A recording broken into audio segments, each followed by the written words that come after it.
corner of your slide window. You can also increase the size of the video screen by moving your cursor to the edge of the video screen and expanding it. We always welcome your questions, and I know some of you have already started asking some questions, which is fantastic. During the webcast itself, I will be attending to the questions and answering those for you as we're going ahead. But if something happens that we don't get to your question or it requires a little bit more information, please know that we will respond to that question later on via email, and we will capture all of your questions today. Additional marketing material is available in the resource button. We encourage you to download any resources or bookmark any links that you might find useful from today's call. For the best viewing experience, we recommend you using a wired internet connection and closing any programs or browser sessions running in the background. Webinars are bandwidth intensive, so closing any unnecessary browsers will help you conserve your signal. The webcast is being streamed through your computer, so there is no dial-in number. For the best audio quality, please make sure your computer speakers or headsets are turned on and the volume is up so you can clearly hear our presenter today. Some networks cause slides to advance more slowly than others, so logging off your VPN is really recommended. If your slides are behind, pushing the restore button will bring you back to current slide. An on-demand version of this webcast will be available approximately one day after, so tomorrow it should be available for you. And we can access that using the same audience link that was sent to you earlier. For anyone who's seeking continuing education or CE credits for today's presentation, CAST is accredited for one CE credit, one life CE credit, with the Insurance Council of Manitoba and Alberta, for all provinces excluding Quebec. In order to obtain your CE credit, you must register individually, watch this full webcast, and complete a short quiz. Under the certification button, once you pass the quiz, you will see two green check marks, and the View Certificate will be in blue. When you click on the View Certificate button, a PDF will open and a new browser window. You can either print off your certificate or download it and save it to your computer. This webcast is available in English only. However, we have included a PDF copy of this presentation in French, which can be downloaded from the resource button.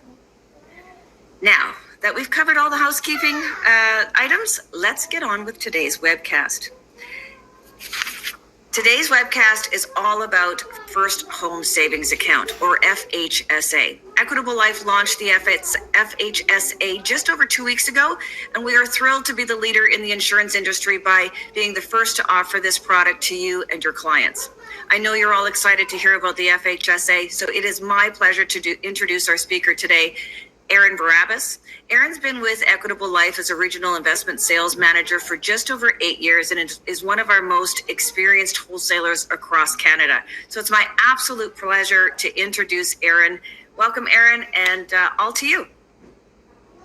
Awesome. Thank you so much, Shannon, for that warm introduction. And we are super excited to have this webinar today for you guys. And thank you so much for attending. Today, of course, is all about the First Home Savings Account. And it is something that we've worked very, very hard to get out to you guys because there's been a massive pent-up demand for this product. Arguably, probably, we haven't seen this kind of excitement in the financial product space since the launch of the tax-free savings account many years ago. So this is a very, very exciting product and one that we have I know you guys have a lot of questions about. And the slides that we're going to go through today will go through hopefully most of your questions. I've done this presentation now many times in front of live audiences and Zooms. And so usually most of the questions do get answered. There are going to be some one-offs. And of course, feel free to throw them into the chat. And if we don't have time to answer them during the chat, in the chat window, we of course will send them off to your wholesaler in your area to help with those questions. So, what is the tax-free savings account? Well, first off, it was launched and introduced actually in the 2022 federal budget. And the government basically gave a year window in order to have companies launch the actual First Home Savings Account. So it was technically launched and available on April 1st of 2023, so a year after it was launched, introduced in the federal budget, but only a handful of institutions actually started on day one. We're actually very proud and happy to say that we are the first and only insurance company that's actually launched the first home savings account so far. So we're very happy to be in that space, although there are some other institutions out there that also have it as well. And the primary purpose of this account, of course, is to help people save towards their first home, hence the name First Home Savings Account. The annual contribution limit is $8,000 per calendar year with a lifetime limit of $40,000 total just for contribution. That's not how much you can take out. That's just the amount you can put in. That amount can grow, of course. And so it can grow much more than 40,000. If you've put in 40,000, it can grow more than that and you can take all that out. And it's really great because it's combining the best of the two most popular registered vehicles in Canada, the RSP and the TFSA. It combines basically the tax deductibility of an RSP with the tax-free savings of the TFSA. So all contributions that are made into this product get a tax deduction just like you would with an RSP. And when you pull the money out for a qualifying withdrawal, meaning for a first home, it's tax-free. And it's basically another tool in Canadians' tool belt when they're helping to buy a home, because you can use this in conjunction, of course, with the RSP Home Buyers Plan, which we will talk about in a minute, which has been one of the perennial favorites of Canadians to help save for their first home. So this is a question that we get very often, and I've already seen some in the chat already, is who is actually eligible? Okay, so first off, you have to be considered a Canadian resident. If you want to know what a Canadian resident is, we're not going to go through the logistics of that here. Just simply Google CRA Canadian residency, and there's a big long, go to the Canada.ca website, there'll be a big long definition of who is a Canadian resident. So that's the first thing. You have to be a Canadian resident. You have to be 18 or older, and you also have to be considered a first-time home buyer. So the key thing here is that you or your spouse cannot have lived in a home today in a principal residence or in the preceding 4 calendar years. And that's the key thing. I'm going to talk about I'm going to quickly go through an eligibility statement in a second. But that's the third criteria. The fourth is you have to have a social insurance number, even if it starts with a 9, or you can also set up with what's called a temporary tax number, a TTN. So that's a very important, as long as those different criteria are met, you can be able to purchase this product. Now, I'm not able to show you this right here, but I'll just read off an eligibility statement that you will actually see in our application just to help firm up, who is eligible for this product. Okay, so when you do the application, there's going to be an eligibility statement that says to be eligible to purchase a first home savings account, the owner must be a Canadian resident, at least 18 years old or older, a potential first-time home buyer. So to qualify as a first-time home buyer, both the owner and their spouse cannot have owned a qualifying home that they've lived in as a principal resident in the year the account is opened or in any preceding 4 calendar years. So even if somebody has a spouse who's owned a home and they themselves have not, or before they even got married and then they got married, technically that person would not be a first home buyer that didn't own a home before, because now they're married to someone who does have a home. So I've talked about this in many of my presentations. Don't try to MacGyver this product and turn it into something that's not. It's really meant to do one thing and one thing only, to help someone buy their first home, right? Their first principal residence. Another thing to remember is that technically you could own rental properties, but you yourself are actually renting as well. That, in that kind of case, is rare, but if that ever happened, that person would also technically qualify, even if they own rental properties, but they themselves don't own a principal residence. Also, you have to qualify as a first-time home buyer at the time of purchase of the FHSA, not at the time of withdrawal. So, for example, if you're setting up the account right now, and you actually own a home, but you might think in a few years, well, I sold my house 2 years ago, let's just say. And now you're thinking, well, I'll be eligible for a first home buyer again in 2 years from now. So I'll buy it now in anticipation of being eligible in 2 years. That person would actually not be eligible, because you have to be eligible as a first home buyer at the time of purchase, not just at the time of withdrawal. So that's really, really important as well. And also, if a client opens a FHSA and is determined later on by the CRA that they're ineligible, the CRA could definitely reverse all those tax receipts and also deregister the account. So again, If you have any more questions on this, please reach out to your wholesaler and get more information. But that's the gist of who's eligible. And that's probably my number one question that I get in the field is eligibility. And really, you got to check these boxes off. If any of these boxes are not checked off, there's a very high likelihood they're not eligible. All right.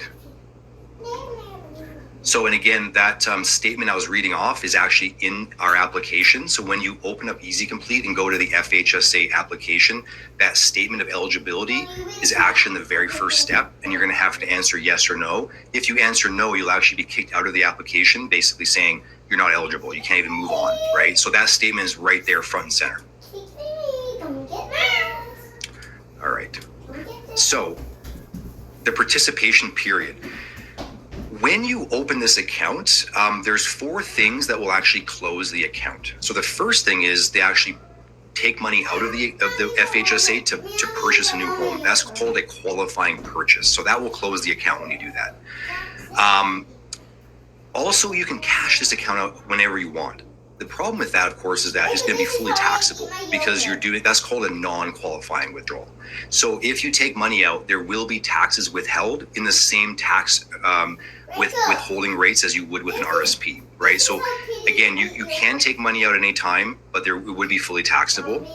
The third way this account would close is there's been 15 years from the date of the account opening until at the 15th year, basically the account ends. So that's why they call it a participation period of 15 years. So whenever you open this account, there's a 15-year period from the date you open it until the date it'll actually close.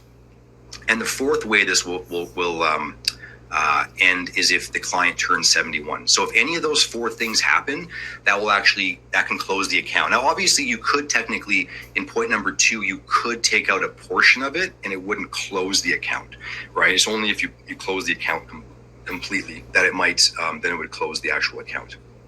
Now, the other thing is to remember is that a client can have more than one FHSA, but the participation period end date is actually based on the date the initial account is opened, not when a new account is opened later on. It doesn't reset that 15-year clock. And also, if a client closes their FHSA without doing a qualifying withdrawal, the client could open that account later, but the participation period doesn't restart. So it's all based when you open it now. That 15-year clock is now effectively set in stone. There's no way of resetting that clock by either stopping, withdrawing, and restarting later, or opening a second account. Those do not restart the 15-year clock.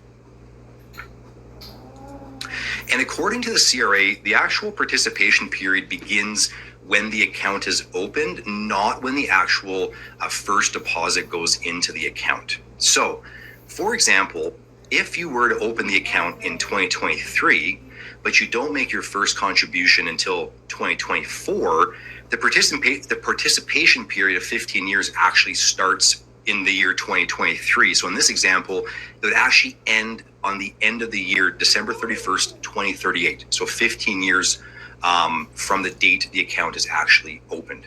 So that's an important distinction as well. But it's also important to remember that in order for an FHSA to be opened at Equitable, it actually has to be funded.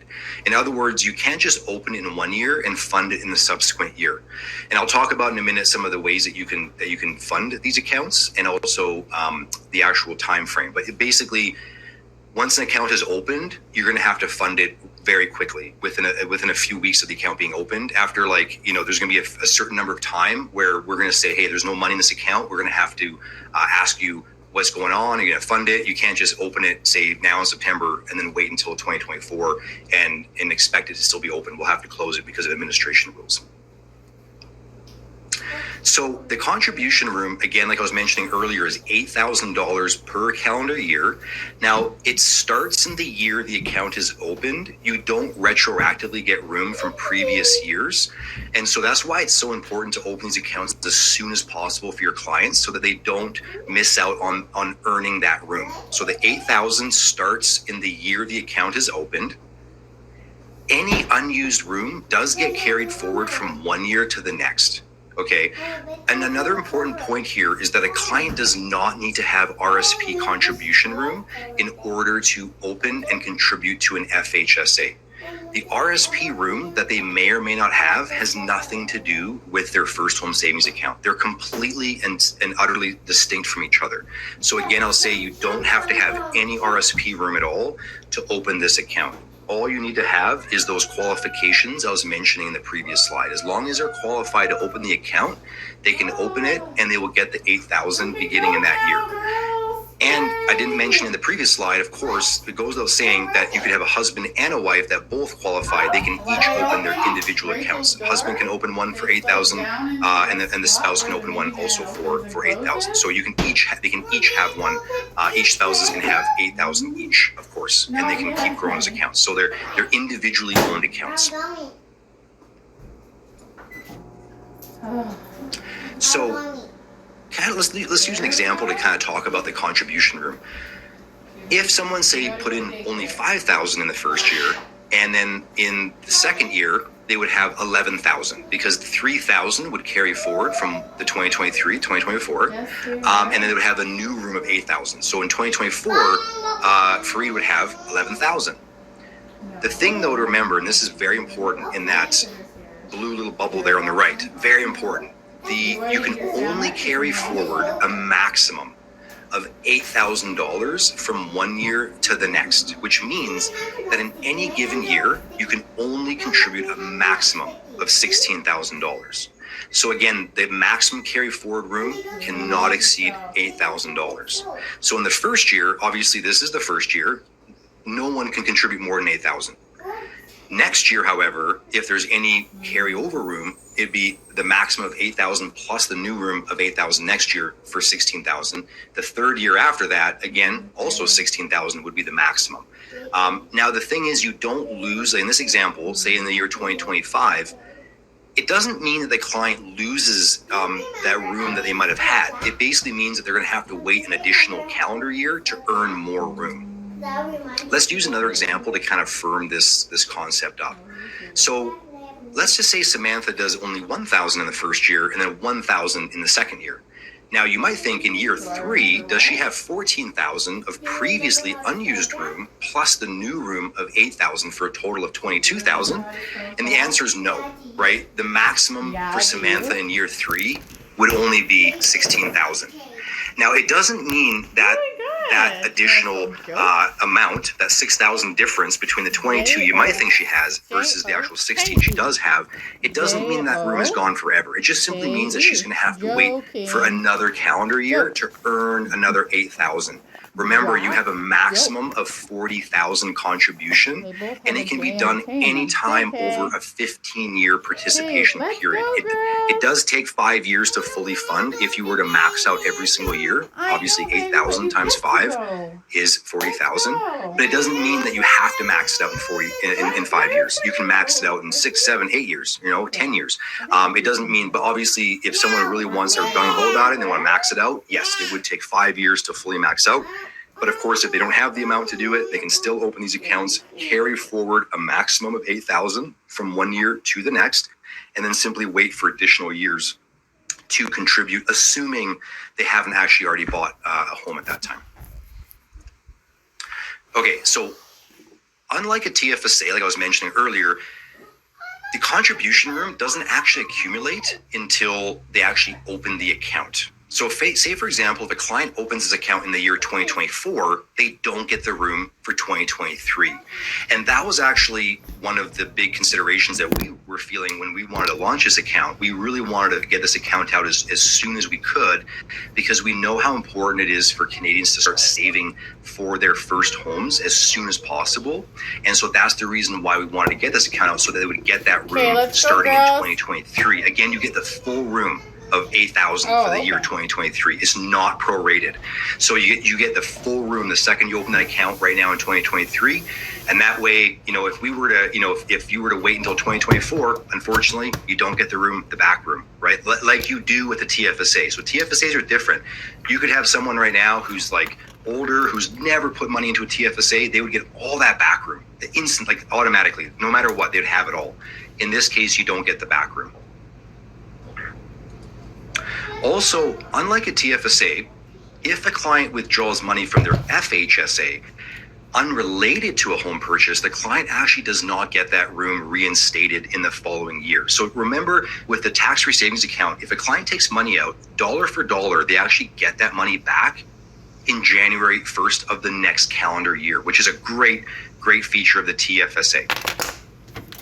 But the FHSA, unfortunately, if you take it out unrelated to a home purchase, that room is lost forever. And we'll talk about an example in a minute on that as well.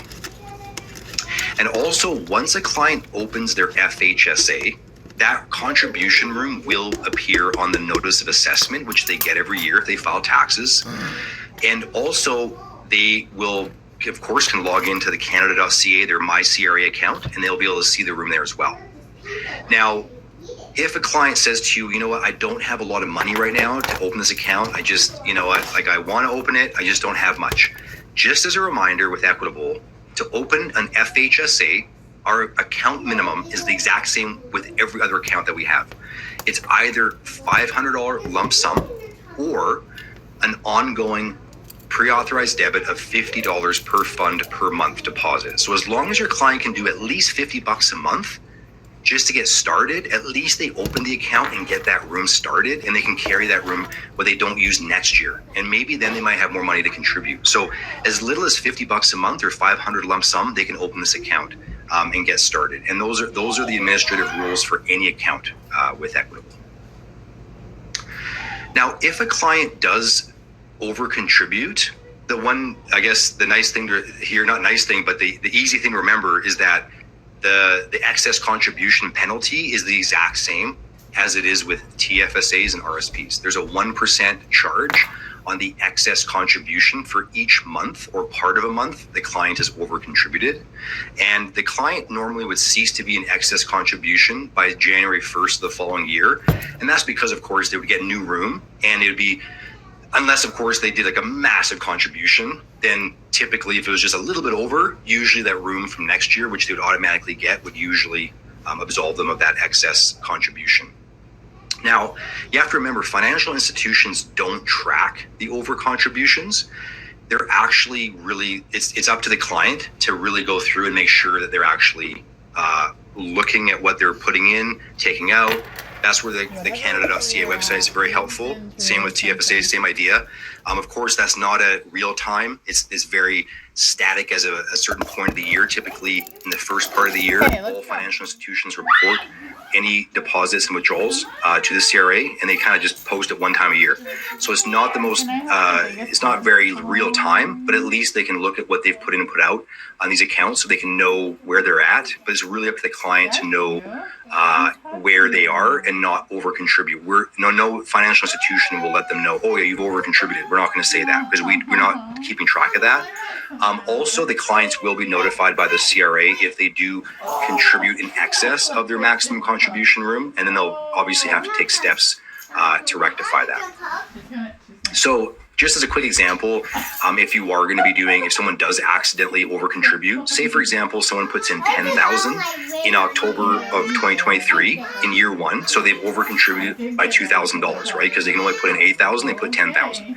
In this example, they would pay a penalty of $2,000 over contribution, or that's the over contributed amount times 1% times 3 months, which is $60. So there is a special form, and there's actually a lot of special forms, and you can write these down now or Google them. The form for over contribution is the RC 727.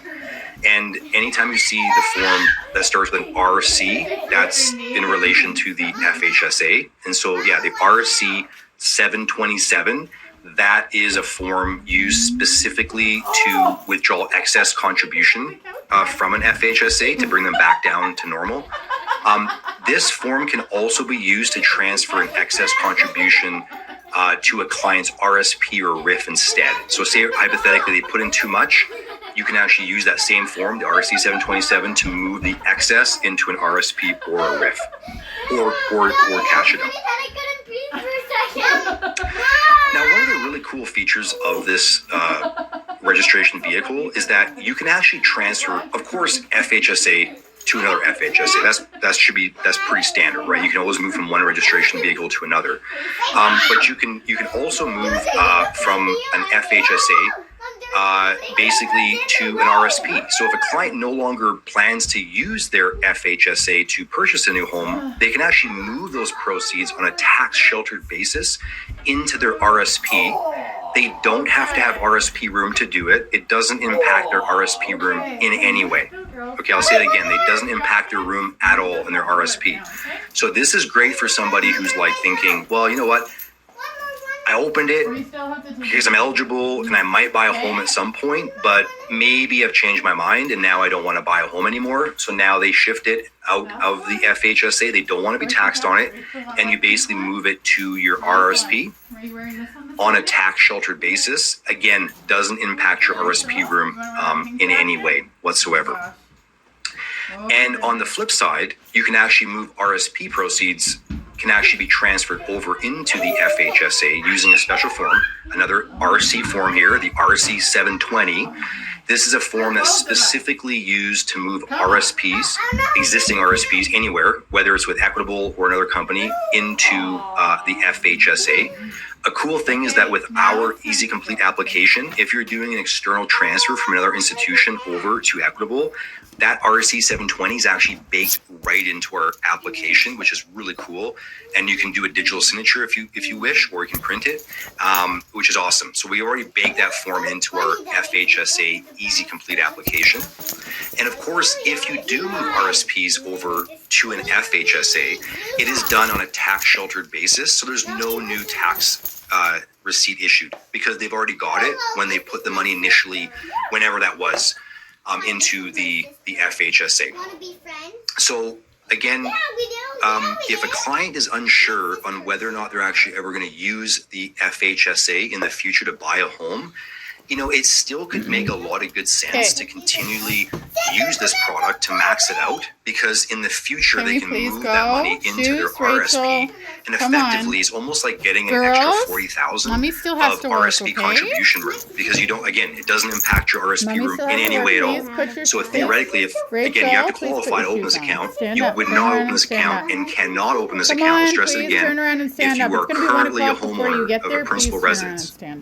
You cannot. That's just like a hard no. You cannot. If anyone owns a home or their name is on title in any way, or even if it's not, even if you're married, you know, you by dowry rights, you still own that home, even if your name's on the title, if you're married with someone. But if someone definitely qualifies and they're like, you know what, I don't know, but I'll just continually max out or contribute to my FHSA, it's kind of like a win-win, because if they change their mind, it just shifts over to their RSP and they get extra RSP room without any impact whatsoever to that RSP, which is great. Work?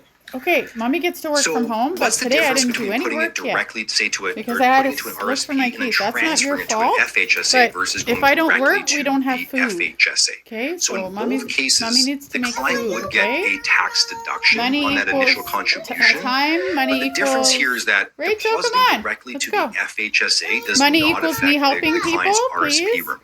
So what's a small consequence Big Ray. of Don't even... transferring Okay. RSP money over sweetheart. to the FHSA, a small consequence is that client will now lose that room. They'll lose that room forever. They'll never get that RSP room back. So if they hypothetically say they moved over $8,000 from their RSP to their FHSA, Rachel the needs some new $8,000 clothes, room that they've had to earn Okay, in their let's go. RSP to be able to initially Very fund good. that, and then they move it over, they don't regain that room in the RSP the following calendar year.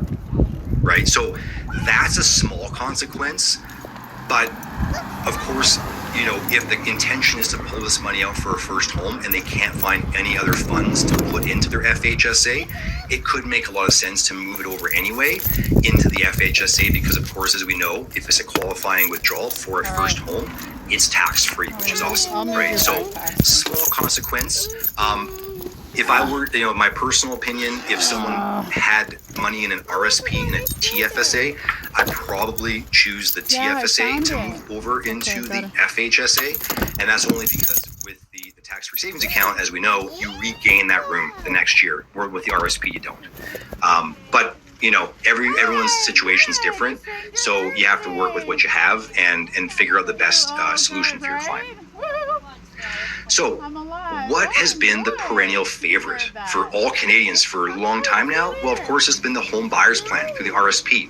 And this allows someone to pull out up to $35,000 from their RSP to buy a new home. And the actual qualifications to pull the money out of the home buyers plan is the same as the FHSA. They're the same qualifications. And you can actually use these two programs in tandem together, right? So you can actually really maximize your down payment by using both the FHSA and the home buyers plan. And if you had, two spouses together or common law partners, they can both use these programs together, right? So you can really supercharge these two accounts. Okay, so what's the differences between these two? So FHSA, again, there's a lifetime limit contribution of $40,000. Every year is $8,000. There's another puppy. Rubble is he a human or a dog? He's a dog. Hurry, and go. Hi, guys. Is your sister afraid of us? Yeah, she's afraid of you. Hello. Hello, sister. I'm not your sister. I'm scared of you. It's okay. I'm just Rocky, member of the Paw Patrol. She likes playing with this hand. See? She likes sucking on this hand. But I don't like sucking hands. Yeah, there's milk. This is Ryder's hand. I'm Ryder.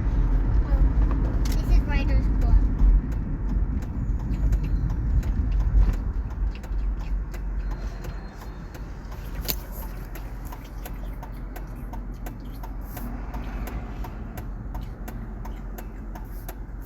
There's milk inside of Ryder's hand.